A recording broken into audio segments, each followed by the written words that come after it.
Forgive and be pure at heart. Forgiveness क्या होती है? माफ कर देना। कितना आसान है बोलना, लेकिन लोग कहते हैं अरे हमसे पूछो, उसने हमारा इतना नुकसान किया, इतना बुरा हमारे साथ किया और तुम कहती हो माफ कर दो। ऐसा कैसे हो सकता है? लेकिन अगर आप इस सजा को अपने अंदर रखेंगे, इस डायलॉग को अपने अंदर रखेंगे कि माफ करना आसान नहीं है, तो इसका खामियाजा सिर्फ और सिर्फ आपको भुगतना होगा। क्योंकि अगर आप बुक्स को पढ़ेंगे, गूगल पे जाइए, थोड़ा सर्च कीजिए, तो आपको पता चलेगा 95% डिजीजेस साइकोसोमैटिक है, मीन्स इमोशनल है। और ये कहाँ से आती हैं? जब हम लोगों की बातों को अपने अंदर रख लेते हैं। बहुत सारे हर्ट्स हैं हमारे पास, मुझे ऐसा इसने क्यों कहा, वैसा उसने क्यों कहा, मेरे साथ ऐसा क्यों हुआ।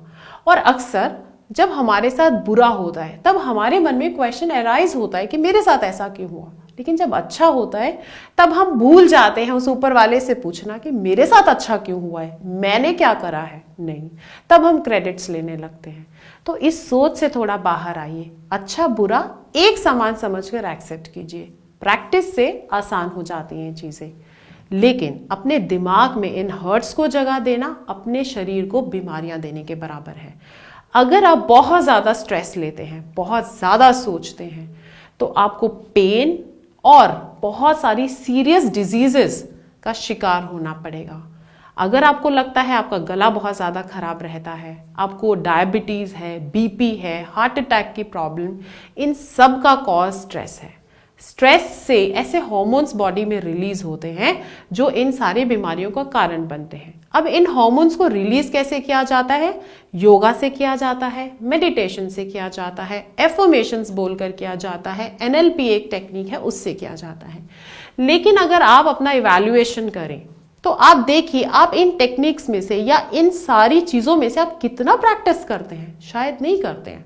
हमारा लाइफस्टाइल इतना बिजी है कि यहाँ जो हार्मोन्स, टॉक्सिक हार्मोन्स बॉडी में सिक्रीट हो गए हैं, उनको एलिमिनेट करने का कोई तरीका ही नहीं अपनाते हैं। बस काम काम और काम, और इस काम के बीच में कब हम बुरे तरीके से बीमार होने लगते हैं ये हमें नहीं पता होता। और हम अपने खाने पीने का भी ध्यान नहीं रखते हैं। 75% of our body is water. कितना पानी हम पीते हैं, तो टॉक्सिन्स एलिमिनेट होंगे कहाँ से जब हम कोई तरीका ही नहीं अपना रहे। तो ये एक इमोशन की वजह से आया हुआ टॉक्सिन बॉडी में इतने दिनों तक रहता है और पर्टिकुलर ऑर्गन ढूंढ के वो वहां जगह बना लेता है, उसकी वजह से बीमारियां स्टार्ट हो जाती हैं। अब गाड़ी के अगर किसी एक पार्ट में प्रॉब्लम आती है तो वो धीरे धीरे और पार्ट्स पे अफेक्ट होने लगते हैं। इसी तरह हमारी बॉडी है, एक पार्ट में प्रॉब्लम आई, खासकर ब्रेन में, ब्रेन से स्टार्ट होता है सारी बॉडी की प्रॉब्लम्स, वहां से सारे ऑर्गन्स कंट्रोल होते हैं, सेंट्रल नर्वस सिस्टम है वो, और इस तरीके से सारी बॉडी की फंक्शनिंग धीरे धीरे बिगड़ने लगती है। हम एक दवा से शुरू होते हैं और सारी चीजों की दवा खाने लगते हैं, और ये दवाई हमारे लिए जहर का काम कर रही होती है, क्योंकि रीजन एक्चुअली कुछ और है।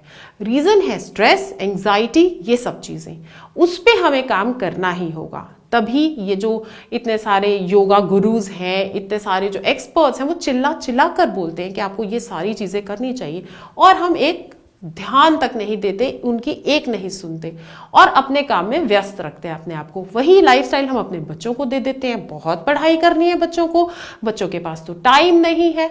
आप सोचिए टाइम है किस चीज के लिए हमारे पास? फिर बीमार होने के लिए? क्या हमारे पास बीमार होने के लिए टाइम है? जी नहीं। एक्चुअली हमारे पास बीमार होने के लिए टाइम नहीं है, स्वस्थ रहने के लिए टाइम ही टाइम है, लेकिन हमने चॉइस गलत की हुई है। तो थोड़ा सा अवेयरनेस अगर क्रिएट कर लें अपने अंदर, तो हम बैकग्राउंड में पहुंच सकते हैं कि चीजें ओरिजिनेट कहाँ से हो रही हैं, इनका सोर्स क्या है।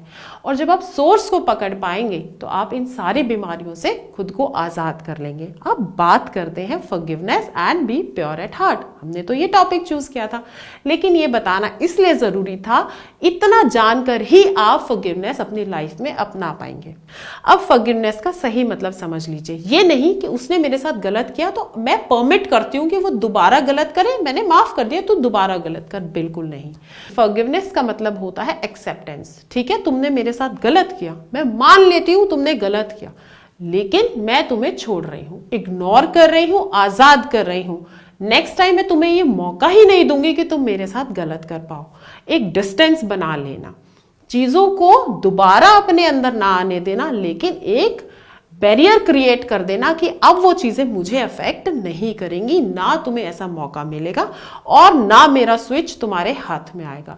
इस तरीके से जब आप रिलेशंस को बना लेते हैं, समझ लेते हैं, समझा देते हैं, तो फॉरगिव करना आसान हो जाता है। और खासकर जब अपने स्वास्थ्य की बात होती है तो क्यों नहीं करेंगे हम, क्यों हम दूसरे की दर्द, दूसरे की गलतियां अपने दिमाग में रखेंगे?